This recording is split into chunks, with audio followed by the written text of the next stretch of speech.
کیا آپ نے کبھی کسی ایسی سرزمین کے بارے میں سوچا ہے جہاں تاریخ سانس لیتی ہو، جہاں ہر قدم پر صدیوں پرانے راز چھپے ہوں؟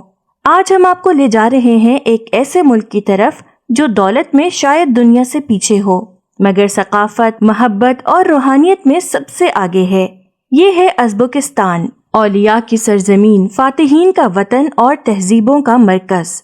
یہاں آپ کو ملے گی عظیم سلطنتوں کی داستانیں، مشہور علماء کی قبریں اور ایک ایسی زندگی جو سادگی میں خوبصورتی رکھتی ہے۔ یہی وہ زمین ہے جہاں سے ابھرا امیر تیمور کا عروج اور جہاں سے دنیا کو ملے حدیث کی عظیم کتاب کے مصنف امام بخاری۔ ساتھ ہی ہم آپ کو بتائیں گے پاکستان سے ازبکستان کا ویزا حاصل کرنے کا آسان طریقہ اور ایسے حیران کن حقائق جو شاید آپ نے پہلے کبھی نہ سنے ہوں۔ تو کیا آپ تیار ہیں ایک ایسے سفر کے لیے جو آپ کے علم اور سوچ دونوں کو بدل دے؟ دوستو، اس ملک کا سرکاری نام جمہوریہ ازبکستان ہے، یعنی ازبک لوگوں کی سرزمین۔ وسطی ایشیا میں واقع یہ خوبصورت ملک تقریباً 4,48,978 مربع کلومیٹر رقبے پر پھیلا ہوا ہے۔ رقبے کے لحاظ سے یہ ملک دنیا کا تقریباً 56واں بڑا ملک ہے اور اس کی آبادی تقریباً 36 ملین یعنی 3,60,00,000 افراد پر مشتمل ہے، جبکہ آبادی کے لحاظ سے یہ دنیا میں تقریباً 45ویں نمبر پر آتا ہے۔ اگر ہم اس کے جغرافیے پر نظر ڈالیں تو یہ ملک ایک منفرد حیثیت رکھتا ہے۔ اس کی سرحدیں مغرب اور جنوب میں ترکمانستان سے ملتی ہیں، شمال میں قازقستان واقع ہے، جنوبی جانب تاجکستان ہے، جبکہ مشرق میں کرغزستان اس کا ہمسایہ ملک ہے۔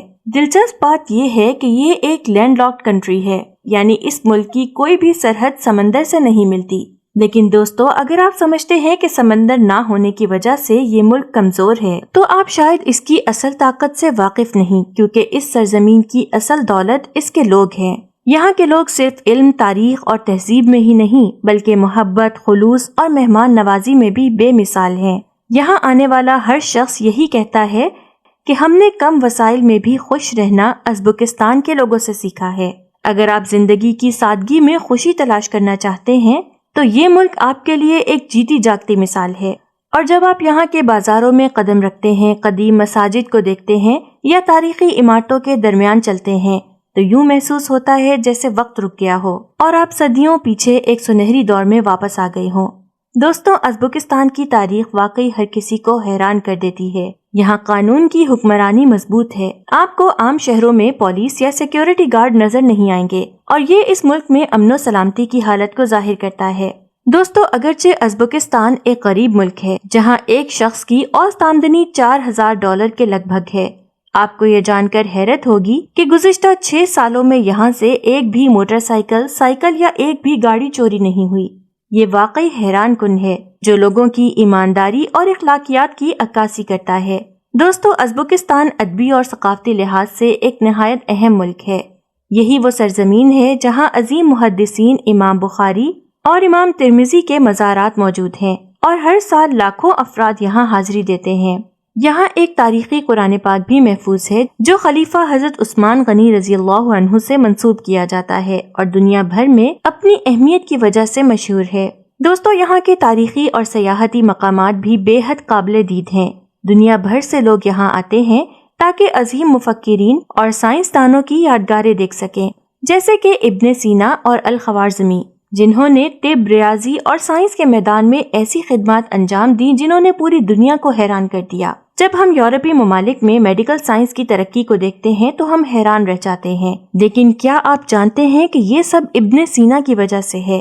یہ آپ کو عجیب لگ سکتا ہے، لیکن یہ سچ ہے، کیونکہ ابن سینا کی کتاب القانون فی الطب اب بھی یورپی میڈیکل یونیورسٹیوں میں پڑھائی جاتی رہی ہے اور ان کے طبی نصاب کا ایک بڑا حصہ اس کتاب سے متاثر رہا ہے۔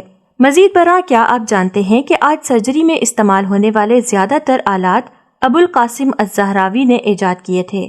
دوستو، اگر ہم حدیث اور اسلامی تاریخ کی بات کریں تو ایک نام سامنے آتا ہے، امام بخاری رحمۃ اللہ علیہ۔ امام بخاری 194 ہجری میں ازبکستان کے تاریخی شہر بخارا کے قریب پیدا ہوئے۔ ان کا اصل نام محمد بن اسماعیل تھا۔ انہیں بچپن سے ہی علم حاصل کرنے کا شوق تھا۔ انہوں نے کم عمری میں ہی قرآن مجید حفظ کیا اور پھر حدیث کا مطالعہ شروع کیا۔ ان کی سب سے بڑی اہمیت اس حقیقت میں پنہاں ہے کہ انہوں نے صحیح احادیث کو جمع کیا اور انہیں ایک جامع کتاب کی شکل دی، جسے آج صحیح البخاری کے نام سے جانا جاتا ہے۔ یہ کتاب قرآن مجید کے بعد سب سے زیادہ مستند اور قابل اعتماد سمجھی جاتی ہے اور دنیا بھر کے علماء اس پر اعتماد کرتے ہیں۔ امام بخاری نے صحیح اور معتبر احادیث کے حصول کے لیے دنیا کے مختلف حصوں کا سفر کیا۔ ہر حدیث کے صحیح اور غلط ہونے کا تعین کرنے کے لیے انہوں نے ہزاروں روایات کا مطالعہ کیا، کئی کلومیٹرز کا سفر کیا۔ ان کے اس سفر میں مصر، عراق، شام، حجاز اور بہت سے دوسرے علاقے شامل تھے۔ ان کا مقصد ہمیشہ ہر حدیث کی سچائی کو یقینی بنانا تھا۔ امام بخاری رحمۃ اللہ علیہ 256 ہجری میں 62 سال کی عمر میں اپنے خالق حقیقی سے جا ملے۔ ان کا مقبرہ سمرقند سے تقریباً 25 کلومیٹر کے فاصلے پر ایک چھوٹے سے گاؤں میں واقع ہے۔ ان کی تعلیمات اور خدمات کو یاد کرنے کے لیے ہر سال ہزاروں لوگ یہاں آتے ہیں اور ان کے علمی مقام کو خراج عقیدت پیش کرتے ہیں۔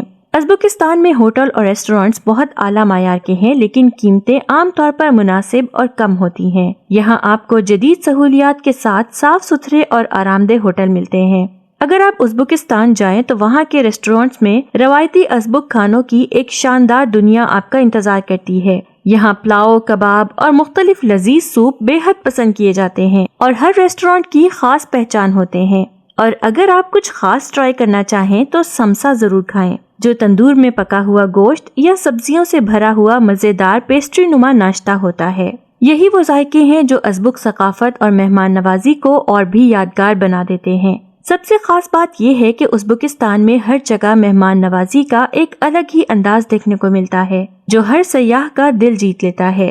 ازبکستان کی مجموعی قومی پیداوار یعنی GDP تقریباً 80 سے 90 ارب ڈالر کے درمیان ہے۔ یہ معیشت تیزی سے ترقی کر رہی ہے اور خاص طور پر ان شعبوں پر منحصر ہے: قدرتی گیس، زراعت اور ٹیکسٹائل۔ ازبکستان میں اوسط ماہانہ آمدنی تقریباً 300 سے 500 ڈالر ماہانہ ہے۔ ازبکستان کی کرنسی ازبک سوم کہلاتی ہے، جو ویلیو کے لحاظ سے پاکستانی اور انڈین کرنسی سے کمزور سمجھی جاتی ہے۔ یہی وجہ ہے کہ یہاں روزمرہ چیزیں نسبتاً سستی محسوس ہوتی ہیں، اگرچہ اس کی ویلیو کم ہے، لیکن تیزی سے ترقی کرتی معیشت کے ساتھ ازبکستان آہستہ آہستہ اپنی مالی حیثیت کو مضبوط بنا رہا ہے۔ اب بات کرتے ہیں اس ملک کی تاریخ کے بارے میں۔ جب سوویت یونین کے خاتمے کے بعد ازبکستان نے آزادی حاصل کی تو پاکستان ان اولین ممالک میں شامل تھا جنہوں نے اسے تسلیم کیا۔ اس دوستی کے اظہار کے طور پر ازبکستان کا ٹائم زون بھی پاکستان کے برابر رکھا گیا، یعنی اگر پاکستان میں 12 بجے ہوں تو ازبکستان میں بھی 12 بجے ہوتے ہیں۔ یہ خطہ تاریخی طور پر سلک روڈ کا اہم حصہ رہا ہے، جو چین اور یورپ کے درمیان تجارتی راستہ تھا۔ 7ویں صدی عیسوی میں عرب فاتحین یہاں پہنچے اور اسلام پھیلایا۔ بعد ازاں 13ویں صدی میں چنگیز خان کی منگول افواج نے اس علاقے پر حملہ کیا۔ یہ حملے انتہائی تباہ کن تھے، جن کی وجہ سے کئی شہر برباد ہو گئے اور خطہ شدید متاثر ہوا۔ تاہم وقت کے ساتھ اس علاقے نے دوبارہ ترقی کرنا شروع کی۔ 14ویں صدی میں یہ خطہ مختلف طاقتوں کے درمیان کشمکش کا مرکز بن گیا۔ اسی دوران کئی بڑی سلطنتیں کمزور ہونے لگیں، جیسے سلجوقی سلطنت، ایوبی سلطنت اور بازنطینی سلطنت۔ اس صورتحال نے ایک نئی طاقت کے ابھرنے کا موقع فراہم کیا۔ 1336 میں ایک عظیم رہنما امیر تیمور کی پیدائش ہوئی، جنہوں نے بعد میں اس خطے کو متحد کر کے ایک مضبوط سلطنت قائم کی اور ازبکستان کی تاریخ میں اہم کردار ادا کیا۔ اس عظیم رہنما کا نام امیر تیمور تھا۔ امیر تیمور کا شمار دنیا کے عظیم فاتحین اور جنگجوؤں میں ہوتا ہے۔ بچپن ہی سے وہ غیر معمولی صلاحیتوں کے مالک تھے۔ کہا جاتا ہے کہ انہوں نے کم عمری میں قرآن پاک حفظ کر لیا تھا اور وہ غیر معمولی ذہانت اور قیادت کی صلاحیت رکھتے تھے۔ 1370 میں امیر تیمور نے اقتدار حاصل کیا اور ماوراء النہر یعنی ٹرانساکسیانا کے علاقے میں اپنی مضبوط حکومت قائم کی۔ اس کے بعد انہوں نے مختلف علاقوں کو فتح کرتے ہوئے ایک وسیع سلطنت قائم کی، جو وسطی ایشیا سے لے کر مشرق وسطیٰ اور جنوبی ایشیا تک پھیل گئی۔ 1398 میں امیر تیمور نے ہندوستان کی طرف پیش قدمی کی۔ ملتان اور دیپال پور سے گزرتے ہوئے وہ دسمبر 1398 میں دہلی پہنچے اور اسے فتح کیا۔ 1405 میں امیر تیمور کا انتقال ہو گیا، لیکن ان کی فتوحات اور فوجی حکمت عملی آج بھی تاریخ میں اہم مقام رکھتی ہیں۔ بعد کے ادوار میں یہ خطہ مختلف حکمرانوں کے زیر اثر رہا۔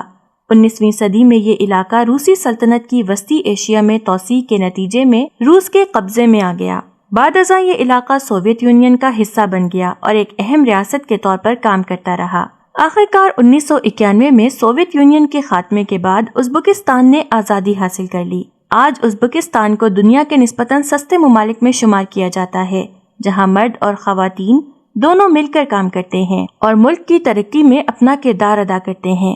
یہاں کے لوگ انتہائی محنتی اور جفاکش ہیں۔ ان کی زبان ازبک زبان ہے جو ترکی زبان سے کافی حد تک ملتی جلتی ہے، بالکل اسی طرح جیسے پاکستان کی اردو اور ہندوستان کی ہندی ملتی جلتی ہے۔ اس ملک کا دارالحکومت تاشقند ہے جو پاکستان سے تقریباً 2 گھنٹے کی پرواز پر واقع ہے۔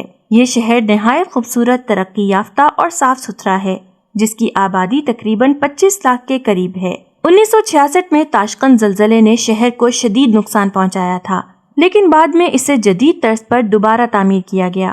سمرقند ملک کا دوسرا بڑا اور تاریخی شہر ہے۔ یہاں حضرت دانیال علیہ السلام سے منسوب مزار موجود ہے، جس کے بارے میں ایران اور ازبکستان دونوں میں روایات پائی جاتی ہیں۔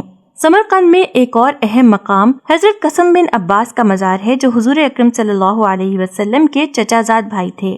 اس شہر کی عمارتوں کے گنبد زیادہ تر نیلے اور فیروزی رنگ کے ہیں، جو خاص طور پر امیر تیمور کے دور میں نہایت خوبصورتی سے تعمیر کیے گئے اور آج بھی اپنی مثال آپ ہیں۔ تو اب ہم بات کرتے ہیں کہ آپ اس ملک میں کیسے جا سکتے ہیں اور اس کا ویزا کیسے حاصل کر سکتے ہیں۔ ویزے کے حوالے سے ازبکستان نے حالیہ برسوں میں اپنا ویزا سسٹم کافی آسان کر دیا ہے۔ عام طور پر آپ کو پاسپورٹ، فلائٹ کی تفصیل اور بعض صورتوں میں ہوٹل بکنگ یا دعوت نامہ درکار ہوتا ہے۔ اب اکثر لوگ ای ویزا ازبکستان کے ذریعے بھی آسانی سے ویزا حاصل کر لیتے ہیں، جس کے لیے سفارت خانے جانے کی بھی ضرورت نہیں پڑتی۔ پروازوں کے لیے تاشقند کا سفر پاکستان سے تقریباً 2 سے 3 گھنٹے کا ہے اور ٹکٹ کی قیمت عموماً وقت اور ایئر لائن کے حساب سے بدلتی رہتی ہے، تقریباً 80,000 سے 1,50,000 پاکستانی روپے کے درمیان۔ اگر آپ کو کبھی موقع ملے تو اس خوبصورت ملک کا سفر ضرور کریں، کیونکہ یہ واقعی تاریخ، ثقافت اور خوبصورتی کا ایک شاندار امتزاج ہے۔ دوستو، یہ تھی ہماری آج کی اس شاندار ملک کے بارے میں ایک مختصر مگر دلچسپ ڈاکومنٹری ویڈیو۔ آپ کو یہ کیسی لگی ہمیں کمنٹس میں ضرور بتائیں۔